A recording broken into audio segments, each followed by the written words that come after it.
The cargo ship New Dawn cut through the darkness of space like a needle through black cloth. Captain Jake Morrison stood on the bridge, watching the stars drift past the main window. His hands rested on the control panel as he checked their course. One more time. They were 3 days out from Earth and heading toward the Kepler system. Jake was 35 years old with brown hair that was starting to show gray at the edges. His face carried the marks of a man who had seen too much but still kept going. The scar above his left eye came from a bar fight on Mars Station.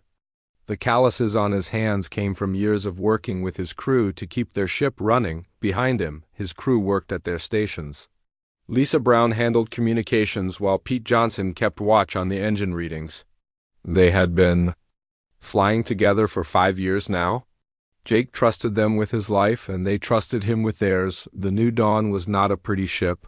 She was built for work, not for looks. Her hull was scratched and dented from years of hard use.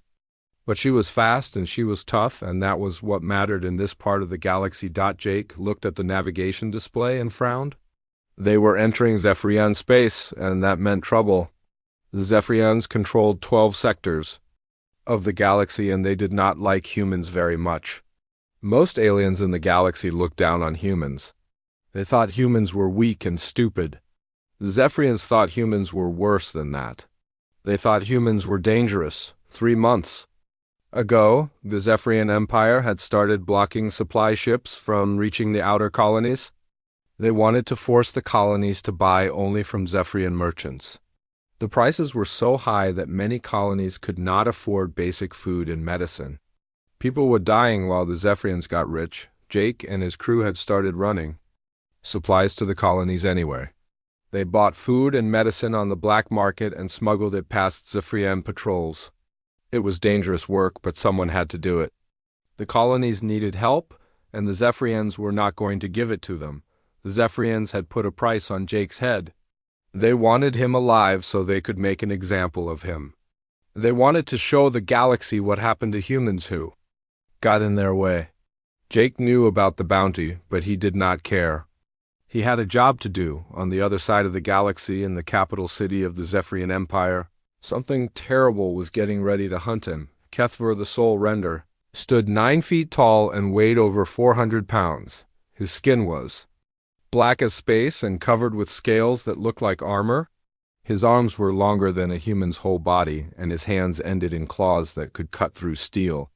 When he opened his mouth, rows of teeth like broken glass caught the light, but it was not his size or his teeth that made other beings afraid of him. It was his eyes.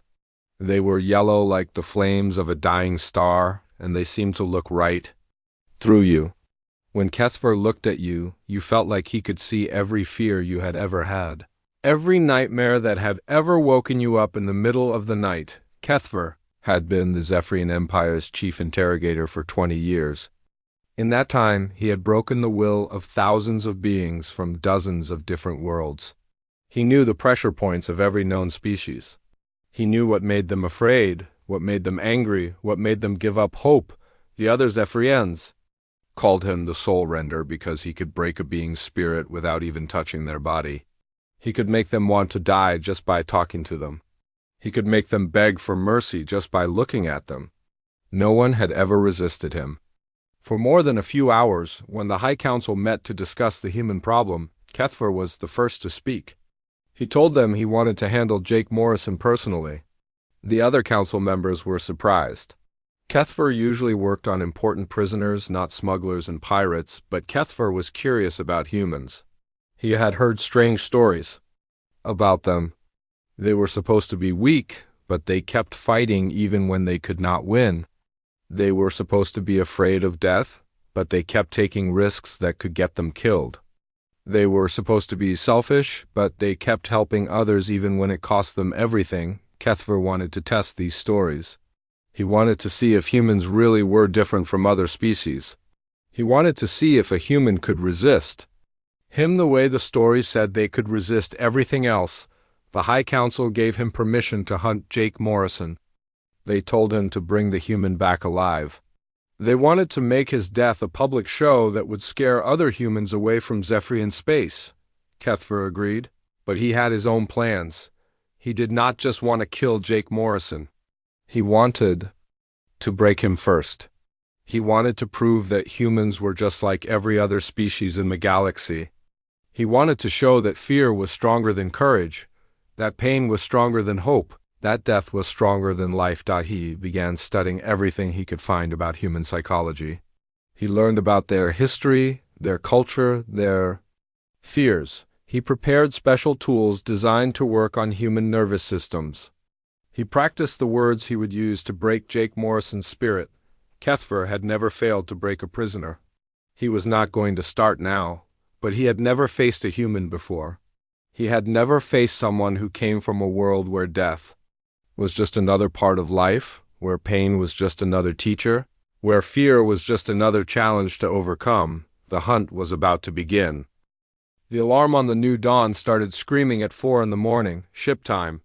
Jake Morrison rolled out of his bunk and ran to the bridge in his underwear and boots. Lisa Brown was already at her station, her face white with fear.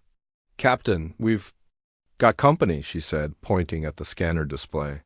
6 Zephyrian warships coming in fast from 3 directions. They've got us boxed in. Jake looked at the screen and counted the red dots closing in on their position. Each dot represented a ship that could blow the New Dawn apart with a single shot. He had been expecting this day for months, but it still hit him like a punch to the gut. "How long until they reach us?" he asked. 10 minutes, maybe less," Pete Johnson called from the engine room. "I can give you more speed, but not much. These ships are built for cargo, not running." Jake stared at the display and made his choice. He had always known this day would come. He had always known he would have to decide between saving himself and saving the mission. The New Dawn was carrying medical supplies and food synthesizers bound for the mining colony on Kepler 442b. The colony had been cut off from regular supply runs for 3 months. People were dying of diseases that could be cured with the right medicine. Children were starving while their parents worked 16-hour shifts trying to keep the mines running. "Change course for Kepler 442b, Jake ordered, full speed. Lisa looked at him like he had lost his mind. "Captain, we can't outrun 6 warships. We need to surrender or they'll blow us apart." "We're not surrendering," Jake said.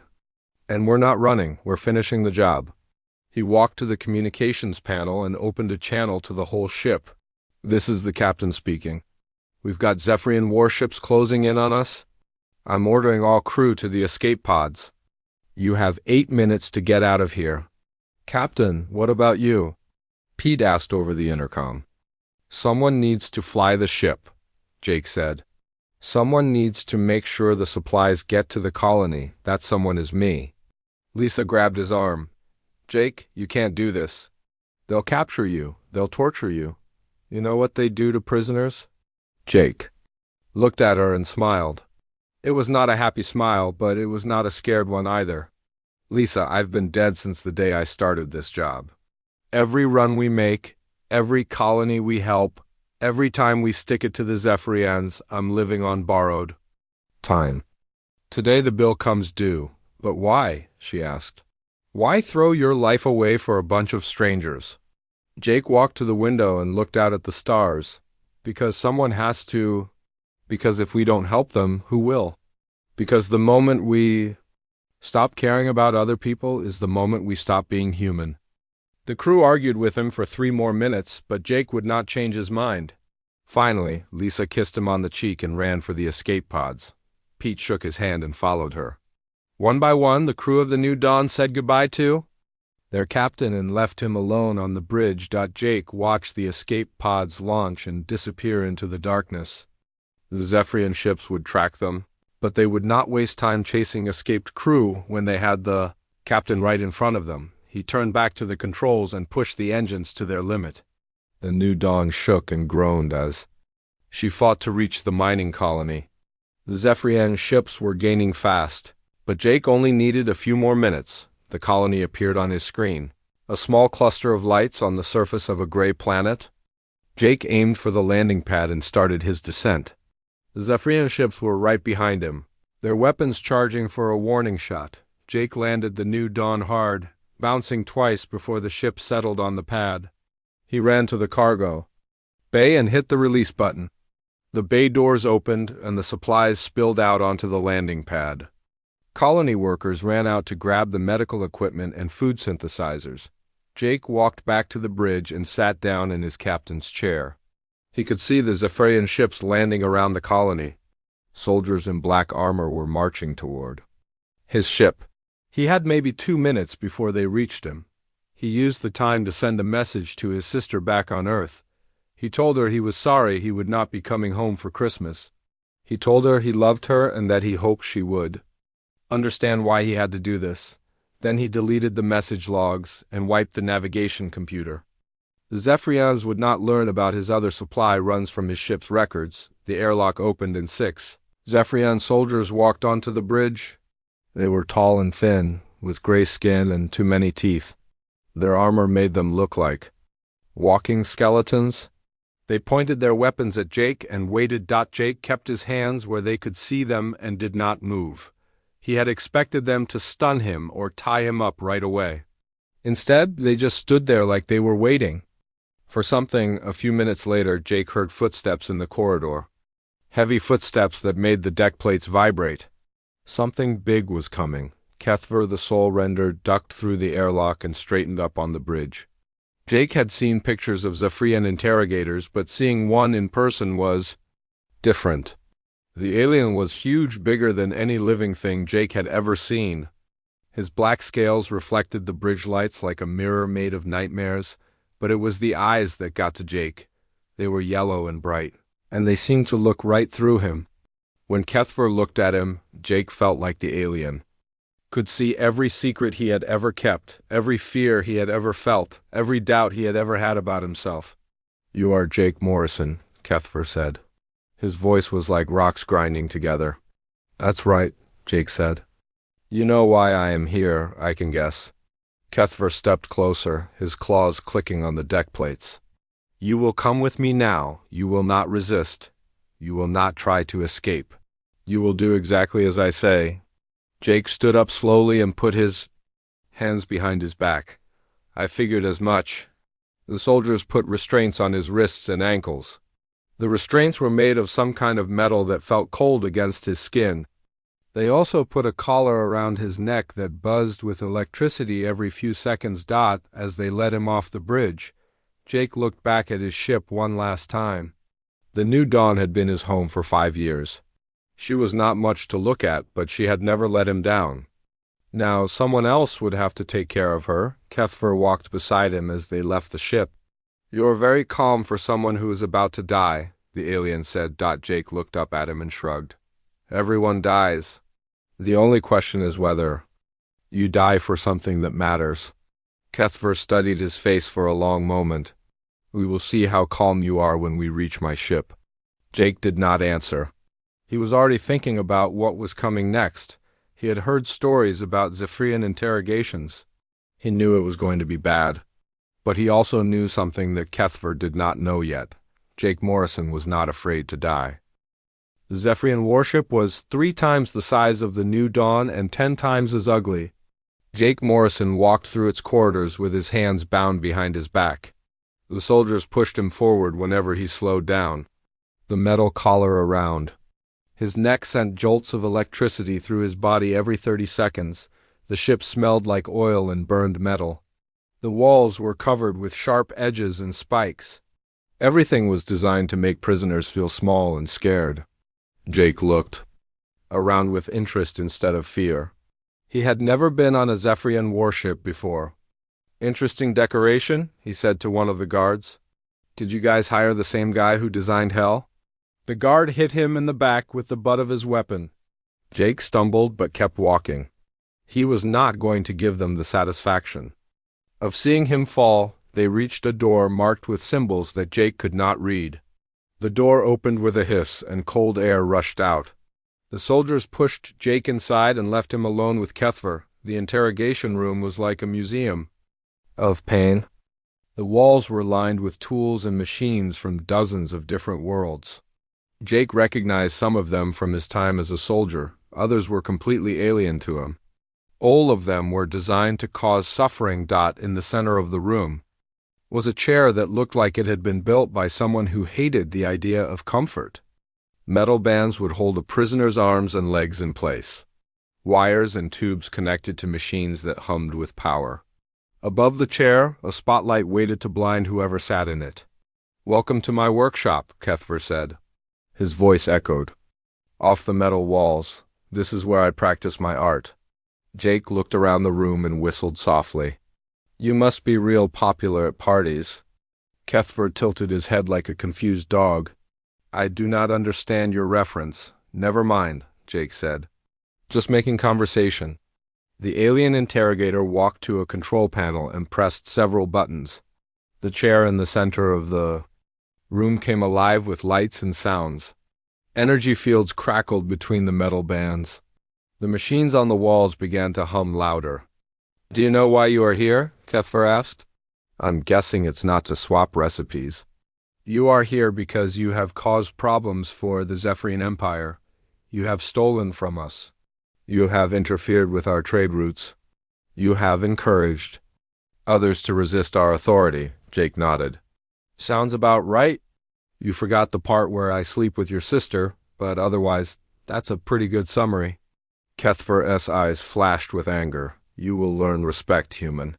You will learn to fear me as every other being in this galaxy fears me." "I'll try to work up some fear," Jake said. "But I should warn you, I'm not very good at it. I've been trying to be afraid of tax audits for years, and it's just not working out." The alien walked over to Jake and looked down at him. Even with Jake standing upright, Kethver was still 3 feet taller. His claws were as long as Jake's fingers and sharp enough to cut through bone. "I have broken thousands of prisoners," Kethver said. "Beings from every known species in the galaxy. They all started with brave words like yours. They all ended up begging for death." "Well, you've got to have hobbies," Jake said. "Some people collect stamps. You collect screams." "To each his own." Kethver grabbed Jake by the throat and lifted him off the ground. His claws pressed against Jake's neck, drawing small drops of blood. "You will not mock me, human. You will show me the respect I deserve." Jake looked into the alien's yellow eyes and smiled. "Put me down and I'll show you all the respect you deserve." Kethver stared at him for a long moment, then dropped him. Jake hit the ground hard but got back to his feet without complaint. He rolled his shoulders and stretched his neck like he was getting ready for a workout. "Let's get this started." Jake said, "I've got places to be." Kethver pressed more buttons on the control panel. The restraints on the chair opened like hungry mouths. "Sit," he commanded. Jake walked to the chair and sat down. The metal bands closed around his arms and legs with a sound like bones breaking. The restraints were tight enough to cut off his circulation, but not tight enough to break his bones, yet. "You are very calm for someone in your position," Kethver observed. "I've been in worse spots," Jake said. "One time I was trapped in a burning building with a rabid dog and a tax collector. Now that was scary." Kethver walked to a wall covered with bottles and syringes. He selected a green liquid that glowed in the dim light. "This is a truth serum from the Andorian system. It will make you tell me everything I want to know." "Truth serum?" Jake asked. "That's your big opening move?" I was expecting something more creative. Maybe some dramatic music and a speech about how resistance is futile. The alien filled a syringe with the green liquid and walked back to Jake. "You will not be joking when this enters your bloodstream. You will tell me about your supply routes, your contacts, your plans. You will give me everything." Jake watched the needle approach his arm. "You know, the funny thing is, I was planning to tell you all that stuff anyway. I'm not good at keeping secrets. Just last week I told my barber about my hemorrhoids." Kethver paused with the needle halfway to Jake's arm. "You would give me information without torture?" "Sure," Jake said. "The supply routes are all compromised now anyway. The contacts will change their names and disappear. The plans were made up as we went along. There's nothing you can get from me that will help you catch anyone else." The alien stared at him. "Then why are you here? Why did you stay behind when your crew escaped?" Jake looked at the ceiling and thought about his answer. Because someone had to. Because those people on the mining colony needed help. Because sometimes you have to do what's right even when it costs you everything. That is not logical, Kethver said. No, Jake agreed. It's not. But logic isn't everything. Sometimes you have to do things that don't make sense because they're the right thing to do? Kethver injected the serum into Jake's arm. The liquid burned as it entered his bloodstream. Jake felt his thoughts becoming fuzzy and his tongue getting loose, but the serum was designed for other species, not humans. It made him dizzy, but it did not make him talk. What is your real name? Kethver asked. Jake Morrison, Jake answered. Where? Were you born? Detroit, Michigan, Earth. What is your mission? Jake smiled. To help people who need help. To fight bullies who pick on the weak. To be the kind of person my mother would be proud of. Kethver frowned. The serum was working, but the answers were not what he expected. Most beings under the influence of truth serum gave short, direct responses. This human was giving speeches. Why are you not afraid of me? Kethver asked.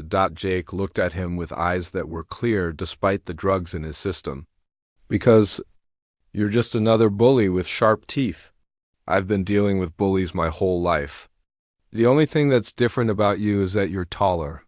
Kethver had never encountered a prisoner like this before. The human was not trying to be brave or defiant. He was just being himself. The truth serum was not revealing hidden fears or secret plans. It was showing Kethver exactly what Jake Morrison was on the surface, a man who was not afraid to die for something he believed in. The truth serum wore off after 2 hours, but Jake Morrison was still talking. He had started telling Kethver about human history, and he could not seem to stop. The alien interrogator sat in a chair across from him, listening with growing confusion. So, there we were, Jake said, his voice hoarse from talking. A bunch of hairless apes who had just figured out how to make fire. The Ice Age comes along and tries to freeze us all to death? Most species would have given up and died. But humans? We looked at that wall of ice and said, challenge accepted. Kethver had been trying to break Jake's spirit for 6 hours now. He had used drugs, pain, and psychological pressure. Nothing worked. The human just kept talking about his species like they were the greatest thing in the galaxy. We survived ice ages, plagues, volcanic eruptions, and meteor impacts, Jake continued. We survived our own stupidity, which is harder than it sounds. We invented war, then we invented peace. We invented hatred, then we invented love. We're walking contradictions, and we're proud of it. Why are you telling me this? Kethver asked. Because you asked why I'm not afraid of you, Jake said. I'm trying to explain. See, humans have been dancing with death since day one. We've made friends with danger. We've gotten comfortable with the idea that everything we love will end someday. Kethver pressed a button on his control panel. Electric current flowed through the metal bands holding Jake's arms and legs. The human's body went rigid as electricity coursed through him. His teeth clenched and his muscles locked up. When the current stopped, Jake took a deep breath and continued talking. That's about a 6 out of 10 on the pain scale, he said. I once had a kidney stone that hurt worse than that. You want to know what real pain is? Real pain is watching your best friend die in a war that didn't need to happen. Real pain is knowing that children are starving while rich people argue about profit margins. The alien interrogator stood up and walked to his wall of tools. He selected a device that looked like a metal spider with too many legs. This is a neural disruptor, he said. It will cause you to experience every fear you have ever felt all at the same time. Sounds unpleasant, Jake said. But here's the thing about fear. The more you face it, the less power it has over you. I've been afraid of plenty of things in my life. I was afraid of the dark when I was 5. I was afraid of my first date when I was 16. I was afraid of my first combat mission when I was 22. Kethver attached the neural disruptor to Jake's head. The device hummed with power and began to glow. I will show you true fear, human. The machine activated and Jake's world exploded into terror. He saw every nightmare he had ever had, every monster that had ever lived in his closet, every worst-case scenario his mind had ever imagined. He saw his sister dying in a car accident. He saw his crew being tortured by Zephyrian soldiers. He saw Earth burning while he watched helplessly, Jake screamed. The sound echoed off the walls of the interrogation chamber. His body shook against the restraints, sweat poured down his face. For 10 minutes he experienced pure, concentrated terror. When the machine stopped, Jake hung limply in the chair. His breathing was ragged and his eyes were wide with shock. Kethver leaned forward, expecting to see a broken man ready to beg for mercy. Instead, Jake looked up at him and smiled. "That was intense," he said. "But you know what? I'm still here. I'm still alive. The fears were just pictures in my head. They can't actually hurt me." Kethver stared at him in disbelief. "How can you smile after experiencing such terror?" "Because I've learned something about fear," Jake said. "It's like a bully. It looks scary from a distance, but when you get up close, it's just trying to protect you from getting hurt. The problem is, sometimes you have to get hurt to do the right thing." The alien interrogator walked to another wall and picked up a different device. This one looked like a helmet made of black metal and red wires. "This is a memory extractor. It will show me every moment of your life. I will find something that breaks you." Jake watched him approach with the device. "You're welcome to try. But I should warn you, my memories aren't very scary. I had a pretty good childhood. My parents loved me. I had friends. I played baseball and ate too much ice cream. The worst thing that happened to me was when my dog died when I was 12. Kethver placed the memory extractor on Jake's head. The device began to scan through his memories like pages in a book. The alien saw Jake as a child playing in a backyard with a golden retriever. He saw Jake as a teenager laughing with friends at a school dance. He saw Jake as a young man holding his baby niece for the first time, but he also saw darker memories. Jake in military uniform watching friends die in battle. Jake visiting hospitals, seeing the effects of war on innocent people. Jake making the decision to leave the military and start helping colonies on the outer rim. "You have seen much death," Kethver observed. "Yeah," Jake said. "I've seen what happens when good people do nothing. I've seen what happens when bad people get all the power. That's why I do what I do." The memory extractor kept scanning. Kethver saw Jake's first supply run to a colony that was running out of food. He saw the faces of the children who had been saved by the medical supplies Jake brought. He saw the tears of parents who thought their kids were going to die. "You risk your life for strangers," Kethver said. "They're not strangers," Jake replied. "They're people. They have families and dreams and hopes. They laugh and cry and love just like everyone else. The fact that I've never met them doesn't mean they don't matter." Kethver removed the memory extractor and stepped back. He had been torturing beings for 20 years, but he had never encountered anyone like Jake Morrison. The human's memories were not filled with guilt or shame or secret fears. They were filled with love and hope and determination to help others. "You are not like other beings," Kethver said. "No," Jake agreed. "I'm human. We're different. We're the species that looked at a hostile universe and decided to make friends with it. We're the species that sees problems and tries to fix them. We're the species that believes tomorrow can be better than today." The alien interrogator sat down heavily in his chair. He had used every technique he knew, every tool in his arsenal. The human was still unbroken. More than that, he was still trying to help Kethver understand something important.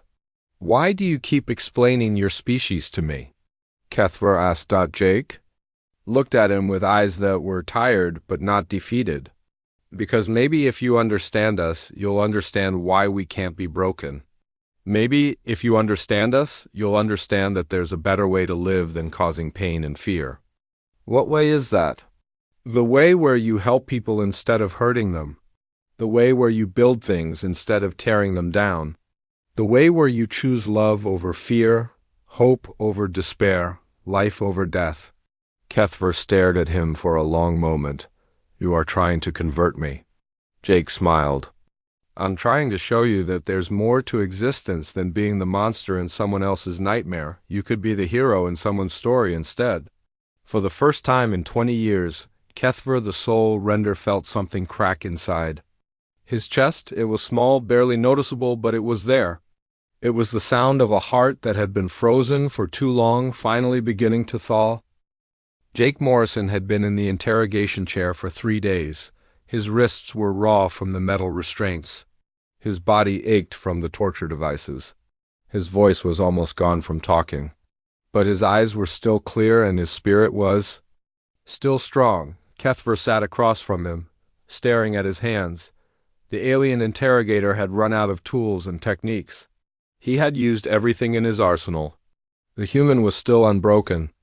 More than that, the human had somehow managed to break something inside Kethver instead. "I do not understand you," Kethver said quietly. "I have caused you pain beyond what most beings can endure.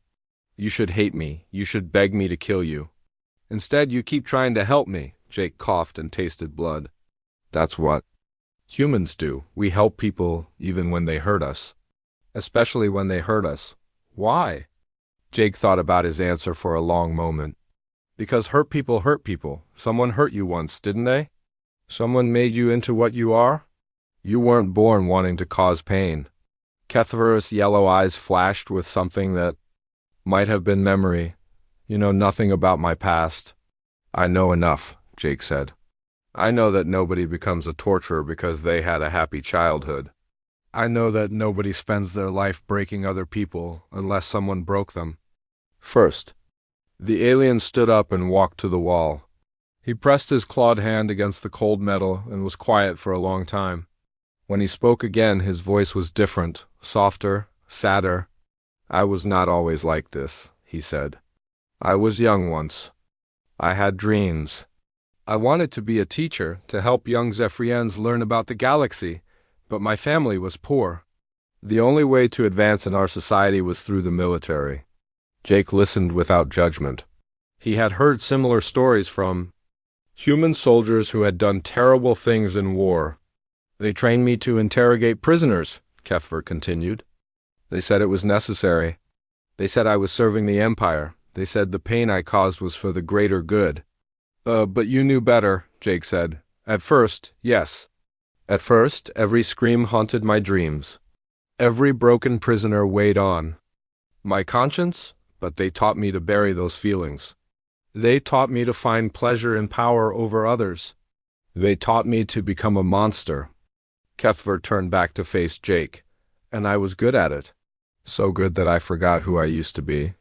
I forgot about the young Zephyrian who wanted to teach children about the stars." "You didn't forget," Jake said. "You just buried him deep inside, where he couldn't get hurt anymore, but he's still there. I can see him in your eyes." The alien interrogator walked back to his chair and sat down heavily. "Even if that were true, it is too late. I have done things that cannot be undone. I have caused suffering that cannot be healed. I am beyond redemption." Jake shook his head. "Nobody is beyond redemption. Not as long as they're still breathing. Not as long as they can still choose to do better. You would forgive me? After everything I have done to you? I already have," Jake said. "Forgiveness isn't about forgetting what happened. It's about choosing not to let the past control your future. It's about believing that people can change." Kethver stared at him. "How can you have such faith in people? How can you believe in redemption after seeing the worst that beings can do to each other?" Jake smiled, and despite everything he had endured, it was a genuine smile. "Because I've also seen the best that people can do. I've seen soldiers risk their lives to save strangers. I've seen doctors work for free to heal the sick. I've seen ordinary people do extraordinary things just because it was the right thing to do. But you are dying," Kethver said. "Your body cannot take much more. In a few hours you will be dead. How does that serve your cause?" "My death won't serve my cause," Jake said. "But maybe my life will serve yours. I do not understand." Jake looked directly into Kethver's yellow eyes. "You have a choice to make. You can keep being the soul render, the monster who breaks people for the Empire. Or you can remember who you used to be. You can choose to be the teacher you always wanted to be. It is too late for me to change. It's never too late." You wanted to know the secret about humans? We believe in second chances. We believe in third chances. We believe in as many chances as it takes for someone to find their way home. Kethver was quiet for a long time. The only sound in the room was the humming of machines and Jake's labored breathing. Finally, the alien stood up and walked to the control panel. "What are you doing?" Jake asked. "Something I should have done long ago," Kethver said. He pressed a series of buttons and the restraints around Jake's arms and legs clicked open. "You are free to go." Jake tried to stand, but his legs would not. "Support him." Kethver caught him before he fell and helped him to a chair. "I am sorry," the alien said. "I am sorry for what I have done to you. I am sorry for what I have done to others." "Sorry is a good start," Jake said. "But what are you going to do now?" Kethver looked around the interrogation chamber with new eyes. The tools of torture suddenly looked like monuments to cruelty. The machines of pain looked like altars to suffering. "I'm going to tear all of this down. I'm going to find another way to serve. The Empire won't like that. Then I will find a new empire to serve. Or better yet, I will help build something better than an empire." Jake reached out and put his hand on Kethver's arm. The alien scales were warm under his palm. "The galaxy needs teachers more than it needs torturers. The young need guides more than the Empire needs enforcers. Will you help me?" Kethver asked. "Will you show me how to be better?" Jake's breathing was getting weaker. The damage to his body was too severe. He was dying, and they both knew it. "I won't be around to help you, but you don't need me. You already know what's right and what's wrong. You just have to choose to do what's right." "How will I know if I am making the right choices?" Jake smiled one last time. "Ask yourself what the teacher would do. Ask yourself what would help people instead of hurting them. Ask yourself what would make the galaxy a little bit brighter." Kethver held Jake's hand as the human died. There were no dramatic last words, no final speeches. Jake Morrison simply closed his eyes and stopped breathing, as peacefully as if he were going to sleep. But his death was not the end of the story. It was the beginning. Kethver the Soul Render died in that interrogation chamber along with Jake Morrison. What emerged was something new, something better. A Zephyrian who remembered what it meant to teach instead of torture, to build instead of break, to choose hope instead of fear. The alien who had once been the galaxy's most feared interrogator became its most effective advocate for peace. He traveled from world to world, teaching young beings about the stars and about the choices that would determine their futures, and whenever anyone asked him why he had changed, he would tell them about a human who was not afraid to die. A human who believed that anyone could choose to be better. A human named Jake Morrison who proved that sometimes the greatest victory comes not from surviving, but from showing others how to live.